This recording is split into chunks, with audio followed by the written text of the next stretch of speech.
Hello ma'am đây thì máy đây. Chỉ đi ai tập hội sẽ nên ngoài na ai video tao cái kia mình từ đó imao imong ma'am na kami dahil video ma'am đó adu ta rồi cái tập hội yam di end mấy tên mình sao coi chứ linh chơi lắm tận ban giờ đi cái gì nó vậy aku imagine onzen na hana dura bangai na ri me am uji ti to kai da bai matam da natre pula apun bai khola am ta law min na apun bai khong jang am ta jang min na college ki sa ti ne thing ne irang le pi gan yang do to ga di anum to bi yo like tam ni go sa ti ko jo anum noi gi na tung na num ina gan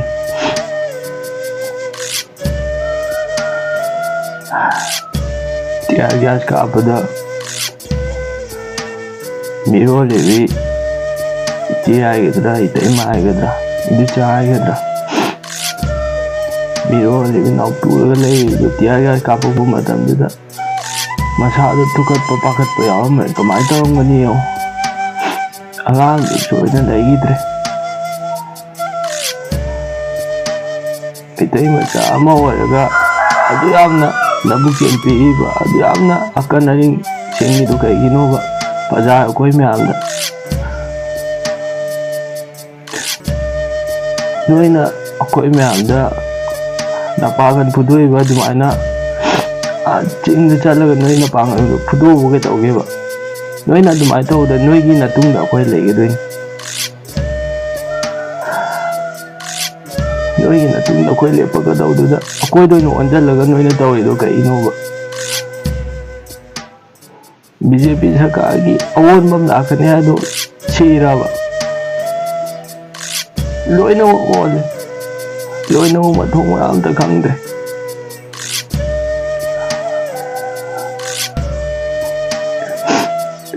chú em na waba chú em na thamoi chok de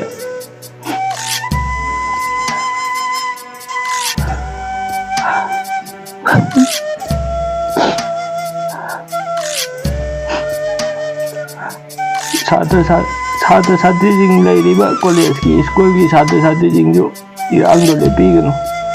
kongjang na num changjang dio akoi jo num mati empang ki Manipur da lai riba Satu jing khuding mak to pulap ahong na raga tau je machi khara khatang tau do lai riba police commando lai riba mayam duna ne tiar gas ka pa tan gai ba nungai na ba moina sana boina thoe aduna mayam pulap boina to kai ta da bi da lingje nong tang mana si akhoi gi tung da ju imai be mayam am lai akhoi mayam na pulap lingje mana da kai do imai be changoi kai do gi moi na matung na roi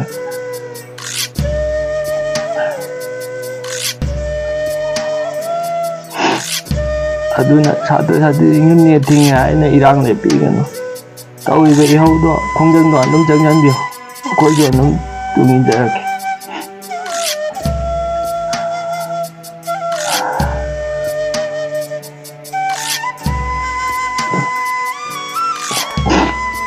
ki district ki lai ba satu imai ben ko ding mang na ju anum hai bi ho pulap akan ba kongjang jang tang pulap mana rong tang changmin na ji machi khatang tau du na di ke dong nung ka na oi pulap oi na apon magi kongjang dong tang changmin na ji ko isai gi di amata dugum bagi wang da tana de na ai to na thoraga ai to na tonghan tani mai tai ma ja yaw na bi linggen am ta mana da ji si tau gum ji mai tai ma ja pulap linggen mana je amuk tang da pulap mana raga ko yong tang changmin na ji mi kha bo la hing da do chorok budi si gi na bhadro imale ba iram dam je mi gi oi gi do chok budi akoi si gi na bhadra ba sum jenga yenga leirido kaigino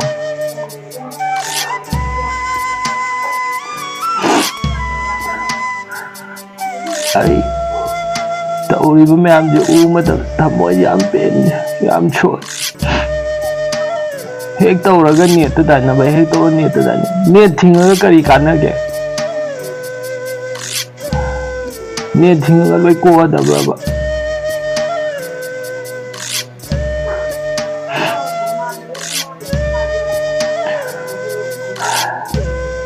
Thauban adagi Imphal ason mayon da jo num Satra Satri jing chatli tauri Kaking district ki oiba akhoi sonagani jo pulap manaraga linggen pulap manaraga ongtang apunba khola ongtang nauraga apunba khongjang amta changminaji myam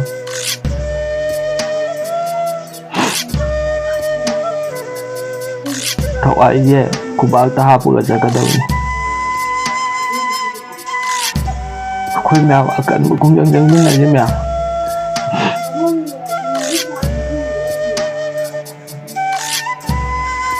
mayam da tauriba mayam Satra Satri jing ima itai ma idu jana miro laga laiba da magi aga laigi da yam nuaite police station gi mamang thamdali do adu bukte hen mandrabani adu dagi ahen ma kya kya lakho ja pulap manaraga ongtang khongeng ta jangminaji ma'am थमतंग share अमता तौबियो ma'am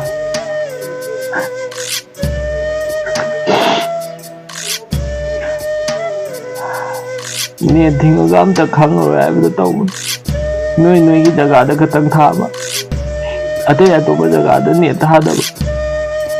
तौरिबा इरांग मफम अमम तौरिबा जगह area दु खतंग थाबा मुथलपा केदौगे हाबनिदा एक तौरगा नेट दाइनबा नेट दाइनबदि मंगायराबा ngami지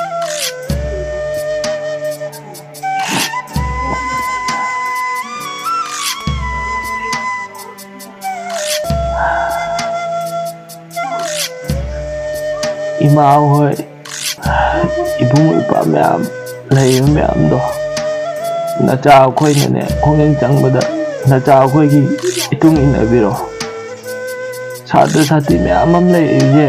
moi gi matung inabiro Satra Satri jing na cha na su khoi na tauriba je si gi matung inabiro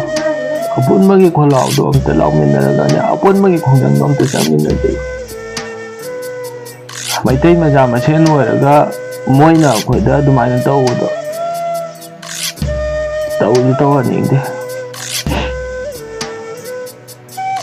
bajar akhoi Satra Satri jing moida ngamba adumaina moi ataida mapangan phuduna akhoi matung ilakena mai masing tamniba mayam ju mathong mayam ta khangan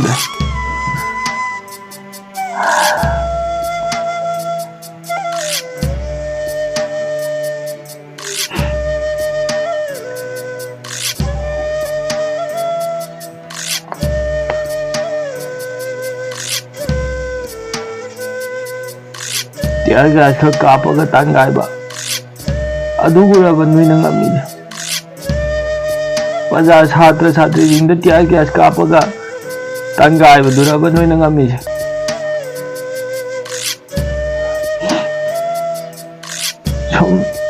sum hendala ba sum kano tawda ne yaraktaba matang yo taraga ne sira ju sirage na ne loina ba angam thingnarakpa yai adugi matangbu yorakpa yai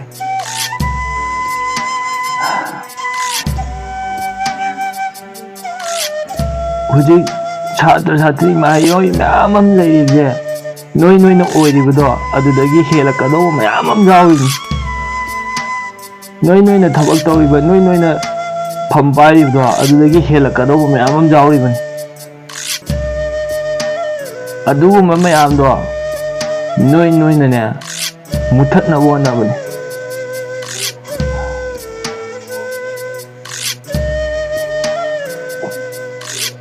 mayam ꯑꯄꯨꯟꯕꯒꯤ ꯈꯣꯜꯂꯥꯎ ꯑꯝꯇ ꯂꯥꯎꯃꯤꯟꯅꯔꯒ ꯑꯄꯨꯟꯕꯒꯤ ꯈꯣꯡꯖꯪ ꯑꯃꯨꯛꯇꯪ ꯆꯪꯃꯤꯟꯅꯁꯦ ꯃꯌꯥꯝ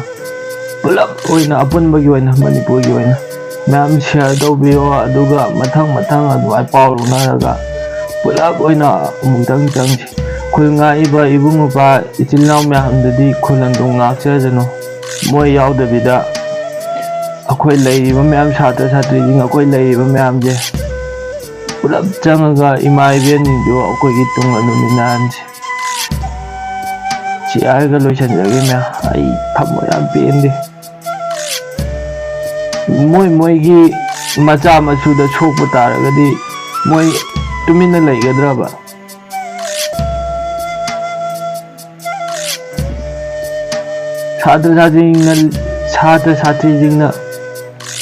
ꯁꯥꯇ꯭ꯔ ꯁꯥꯇ꯭ꯔꯤꯁꯤꯡꯅ rally ꯆꯠꯂꯤꯕꯗꯣ rally ꯆꯠꯄꯗꯨꯗ ꯃꯣꯏ ꯄꯨꯂꯤꯁ ꯀꯃꯥꯟꯗꯣ ꯃꯣꯏꯅ ꯇꯤꯌꯥꯔ ꯒ꯭ꯌꯥꯁ ꯀꯥꯞꯇꯅ ꯇꯥꯟꯒꯥꯏꯔꯤꯕꯗꯣ ꯃꯣꯏꯒꯤ ꯃꯆꯥ ꯃꯁꯨꯁꯨ ꯌꯥꯎꯔꯤꯅꯤ ꯃꯣꯏ ꯃꯆꯥ ꯃꯁꯨꯗ ꯁꯣꯛꯄꯟꯕ ꯁꯤꯕ ꯅꯥꯕ ꯊꯣꯛꯑꯗꯤ ꯃꯣꯏ ꯀꯩꯗꯧꯔꯒ ꯂꯩꯅꯤ ꯃꯣꯏ ꯌꯦꯡꯉ ꯂꯩꯒꯗ꯭ꯔꯕ ꯅꯠꯇ꯭ꯔꯒꯅ ꯃꯣꯏ ꯃꯆꯥ ꯃꯁꯨꯗꯣ ꯊꯣꯛꯍꯟꯗ꯭ꯔꯕ꯭ꯔꯕ ꯃꯣꯏꯅ ꯇꯧꯔꯤꯗꯨꯕꯨ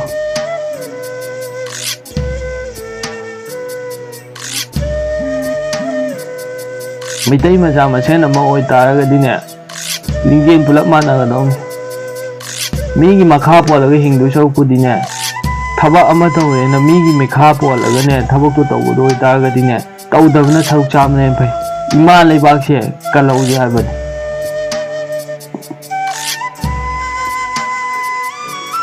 ꯇꯧꯔꯤꯕ ꯃꯌꯥꯝꯁꯦ ꯑꯩ ꯊꯃꯣꯏ ꯌꯥꯝ ꯄꯦꯟꯗꯦ ꯃꯣꯏ ꯃꯆꯥ ꯃꯁꯨꯗ ꯁꯣꯛꯑꯒꯗꯤ ꯃꯣꯏ ꯌꯦꯡꯉ ꯂꯩ ꯉꯝꯗ꯭ꯔꯕ ꯃꯣꯏ ꯃꯆꯥ ꯃꯁꯨ ꯅꯠꯇꯦꯅ ꯇꯧꯔꯤꯔꯕ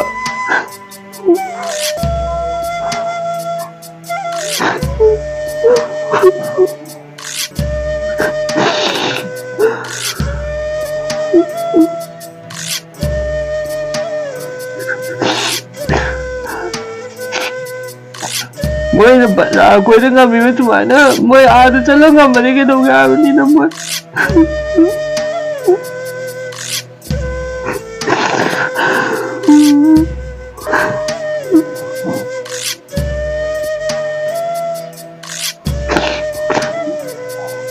ꯑꯩꯈꯣꯏ ꯃꯌꯥꯝ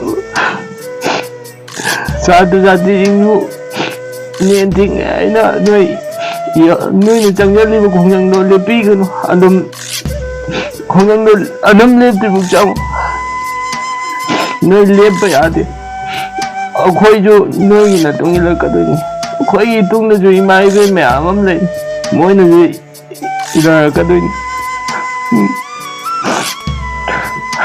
ꯃꯌꯥꯝ ꯁꯤꯌꯥꯔ ꯑꯝꯇ ꯇꯧꯕꯤꯌꯣ ꯑꯩ ꯊꯃꯣꯏ ꯌꯥꯝ ꯄꯦꯟꯗꯦ ꯁꯤꯔꯁꯨ ꯑꯩꯈꯣꯏ ꯑꯃꯠꯇꯅꯤ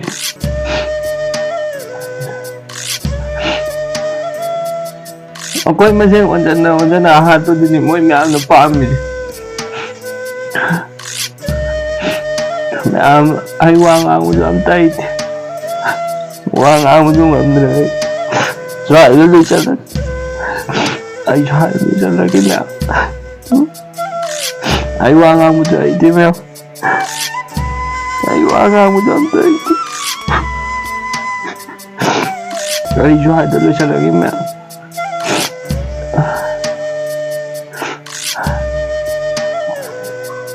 ꯑꯩ ꯌꯥꯝ ꯄꯦꯟꯗ꯭ꯔꯦ ꯇꯧꯔꯤꯁꯦ ꯁꯥꯇ꯭ꯔ ꯁꯥꯇ꯭ꯔꯤꯁꯤꯡꯁꯦ ꯈꯥꯡꯕ ꯉꯝꯃꯟꯗꯅ ꯄꯦꯟꯃꯟꯗꯕꯗꯒꯤ ꯈꯨꯔꯥꯏ ꯄꯥꯏꯔꯛꯄ ꯉꯥꯛꯇꯅꯤ